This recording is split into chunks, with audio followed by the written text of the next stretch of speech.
sight. I'm original black and white.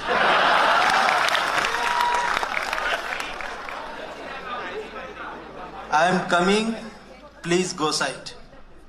I'm original black and white. No left, no right, only Ambedkar right.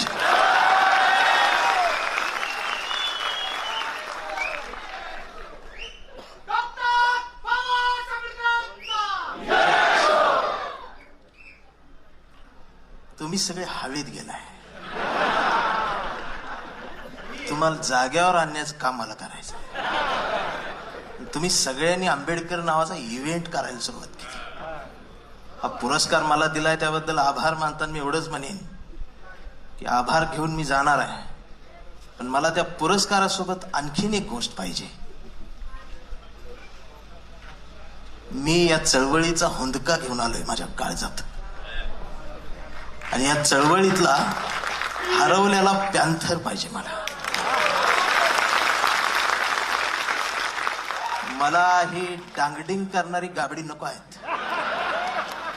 मला माझा ढसाळ पाहिजे, माझा करडक पाहिजे, माझा पॅन्थर पाहिजे. डांगडिंग करून नाच्याची अवलाद होऊन जगण्यापेक्षा रायगडाच्या पायरीवर मावळ्यांनी सांडलेल्या रक्ताचा साक्षीदार ज्या पोरांना होता येतं त्याच पोरांना चवदार तळ्यात उतरलेल्या पायांची जाणीव आणि भान असतं. मगाशी साजन दादांनी खांद्यावरचा प्रकाश आंबेडकर तुम्हाला आम्हाला दाखवला, पण खांद्यावरच्या प्रकाशाला सत्तेत बसवण्यासाठी तुम्हाला मुठी आवळाव्या लागतील.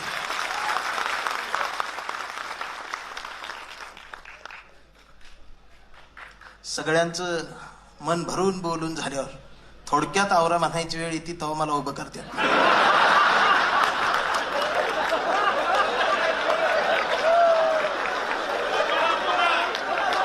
आणि सगळ्यात आधी मी आलोय.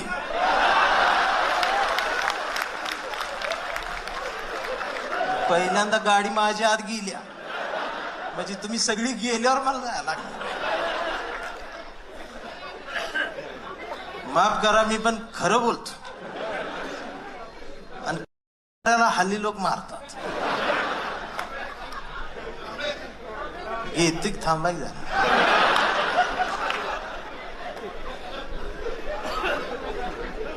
खरं बोलल्यामुळं मारते. मगाशी जातीचा विषय वगैरे आला साहेब, मी आठवड्याला जात बदलते. वर्षातनं 4 वेळा धर्म असतो. हल्ली चौकात गेलं तरी भीती वाटते. कोण म्हणते मी हिंदू, कोण मुसलमान. पहिली 2च होती तेव्हा बरं होतं. आता त्यात अजून उपवर्गीकरण झालं. कोण म्हणते मी चांबार, मी ढोल, मी मी मराठा, मी वंजारी, मी धनगर, मी मी त्या, आणि एक मधीचा आवाज मोठा येतो, मी मांग म्हणते. मग सगळे शांत झाले की मी मध्ये जातोय, मी म्हणतोय मी भारतीय. लगेच मला मारते. ते म्हणते ही नवीन काय आलं भारतीय, तर मी म्हणते कडूनो मी जुना आहे, तुम्ही नवीन आहे. मग ते अजून मारते. आता कडूनो ही काही शिवी नाही, हे महाराष्ट्रातलं प्रसिद्ध आडनाव आहे. कुठं आहे ते बच्चू, कुठं गेलं?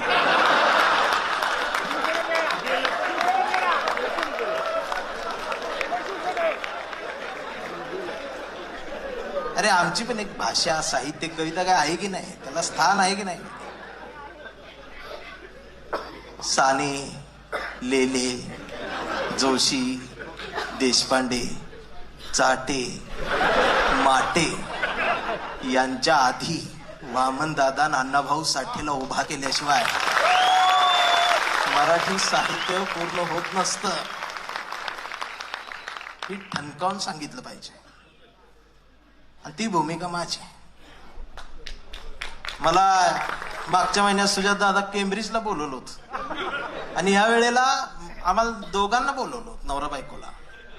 तर महिनाभर तिकडे आम्हाला मस्त एन्जॉय होता. 4 कार्यक्रम, तिकीट आलं होतं, व्हिसा आलता.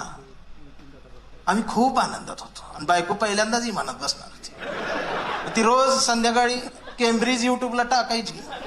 आणि मला ती दाखवायची म्हणायची, हो या चौकात आईस्क्रीम लय भारी भेटते. तुला सगळं लिहून ठेव, आपण गेल्यावर खाऊ. आम्ही खरंच आनंदात होतो. त्या कडूनची भांडणं काढायची. कुणाची? America, Israel, Iran. आणि त्यांच्या भांडणात आमचा दौरा रद्द.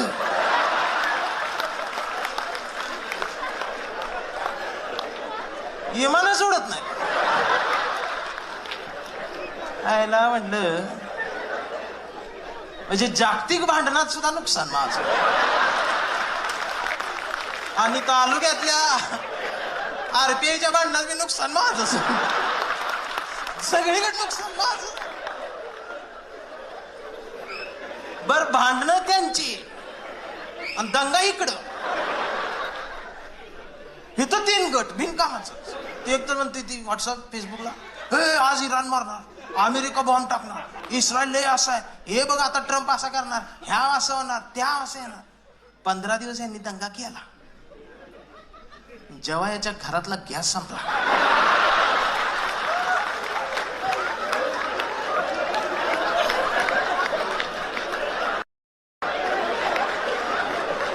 तेव्हा बीकॉम झालेली बायको पहिल्यांदाच चुलीजवळ आली. तिनं चूल कधी बघितलीच नाही. ह्याला पण चूल माहित नव्हतं. मग यानं युट्यूबवर चूल टाकली.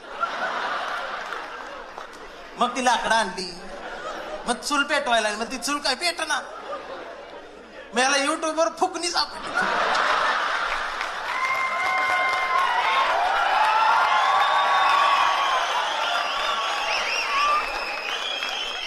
त्या वेळीनं फुकणी इटली, डोळ्यातनं चूल बघायला. जेव्हा म्हटलं फुकायचं आहे, मग यानं नाकाला लावली तिनं, तोंडान फुकली.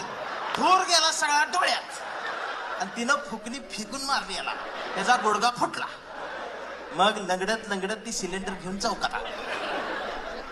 चौकात येऊन बघते तर 4 किलोमीटरची लाईन सिलेंडर घेऊन थांबली. सगळी लंगडतच आली. एप्रिल महिन्याचं ऊन, दिवसभर उन्हात तांबलं. फुटाफुटान पुढे सरप्यास करपून गेलो. संध्याकाळी 6 वाजता त्याचा नंबर आला आणि काउंटरवरची मुलगी म्हटली, DAC नंबर आला असेल तर या, 45 दिवसानंतर बुकिंग होईल, त्याच्यानंतर 15 दिवसानं गॅस मिळेल. त्याचं डोळं पांढरं झालं. त्याच्या लक्षात आलं 60 दिवस रोज गुडघा फुटणार. आणि मग असं संध्याकाळचा जरा गारवा आला आणि त्यानं डोळं झाकलं आणि अंतकरणापासून म्हणाला, जगाला युद्धाची नाही, बुद्धाची गरज आहे.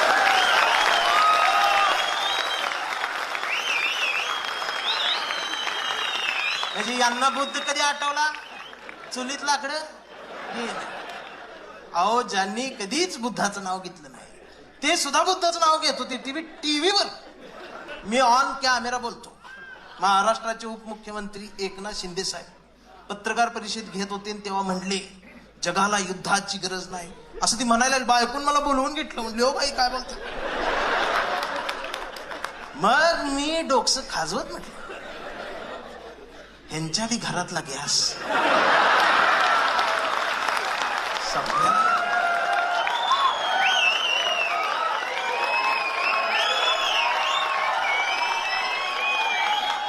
अरे लक्षात राहू द्या, मी खरं सांगतोय, मी महाराष्ट्र सगळा पिंजून आलो इथं. आज माझा 86वा दिवस आहे. रोज कुठं ना कुठं तरी आहेच. मी गौतम पाटील पेक्षा जास्त बुकिंग.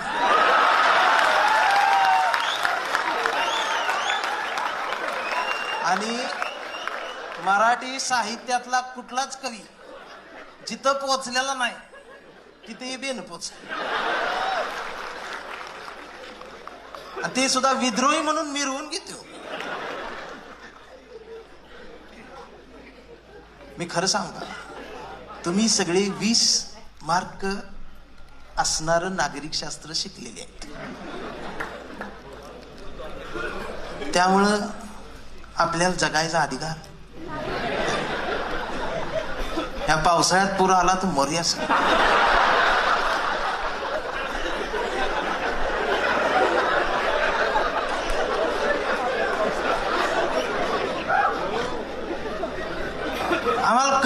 काय नेमकं आम्हाला काय पाहिजे आणि पेटत नाही, आम्हाला राग येईना झालाय.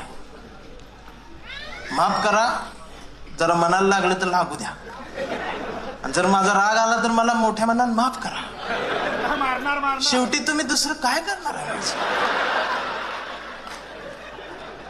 तुम्ही माफच करणार, तुम्हाला दुसरं काय येते? जाती जाती कट्टर झाल्या, धर्म कट्टर झाले, तरी तुम्ही गप्पच आहे. तुमच्या मनातला भारतीयच मारून टाकला तर काय करायचं? 4 वर्षापूर्वी याच व्हॉट्सअपला एक मेसेज पडला, गौरव दादा असा भगवा झेंडा, आणि त्यात त्याने लिहिलं होतं शुभ शिव सकाळ.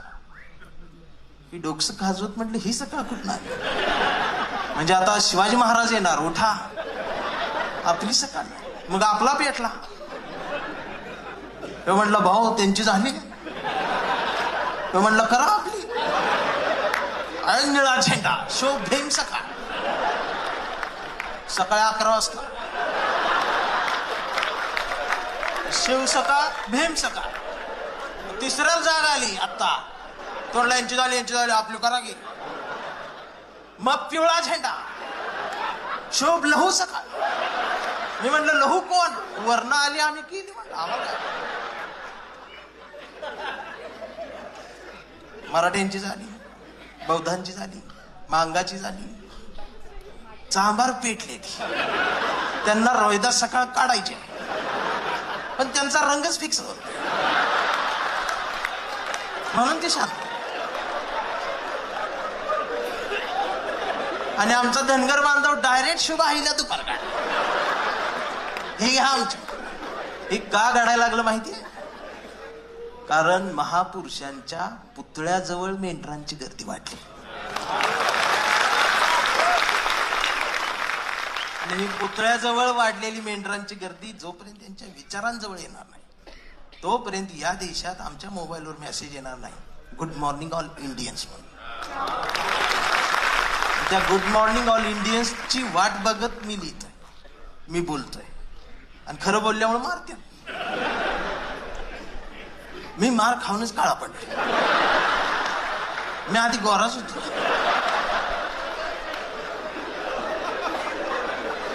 पण आज जरा मी उजळलोय. खरं सांगतो, गोड गाणाऱ्या गळ्यासोबत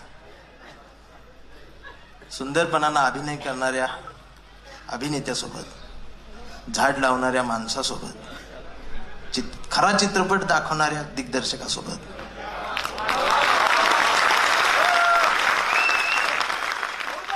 साहेबांच्या निष्ठावंत कार्यकर्त्यासोबत, या जगातल्या पवित्र हातातून पहिल्यांदा कॅमेऱ्याने टिपलेल्या चित्रासोबत,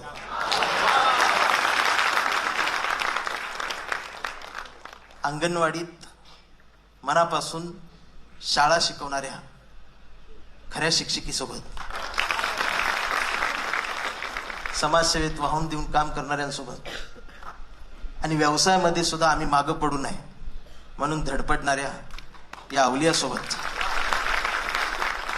माझ्यासारख्या कवठेमंकाळच्या दुष्काळी मातीतल्या काळ्या ढेकळाचा सन्मान तुम्ही केला,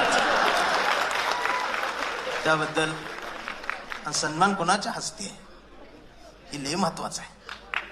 तो आम्हाला मिळतोय, पण देणारा हात स्वच्छ आहे, निखळ.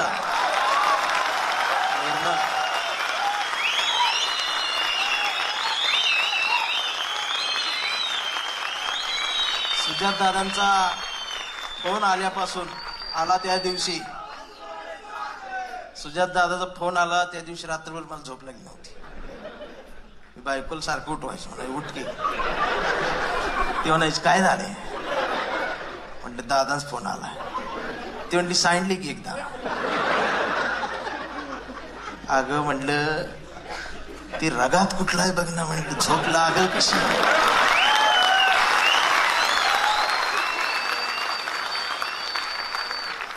म्हणून मी लय महत्वाचं आहे. आणि जरा कडून तुम्हाला स्वप्न जरा मोठी पडू द्यायची, सत्तेत जायच काहीतरी बघा, त्यासाठी मोठी आवडा. सुजात दादा, मला तर कधी कधी वाटतं की टीव्हीला पेपरात देऊ दिन बातमी, 80,000 कोटींचा घोटाळा, कांबळे गायकवाड अटक. आम्हाला आनंद होईल.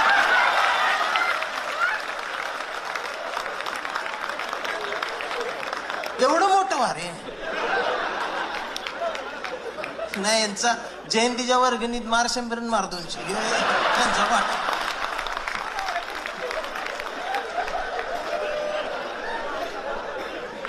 असं बोललो मला. म्हणून एक लक्षात ठेवा, मनगटा शिवाजी घट. आता शिवाजी म्हणल्यावर परत त्रास. छत्रपती मला यांना इतिहासच माहित नाही. इतिहास मला माहित आहे खरा. आपली मावळी लई डेंजर होती. हे अफजल खान आलता ना, तेव्हा मावळी डोंगरात जाऊन चिडवायचे, ए शिवाजी आला शिवाजी आला. मग ती अफजल खानचं सैन्य असं येडेगत करायची, पिसळायची आणि ती चिडायची. आता जी शिवाजी म्हटली चिडत्यात ना,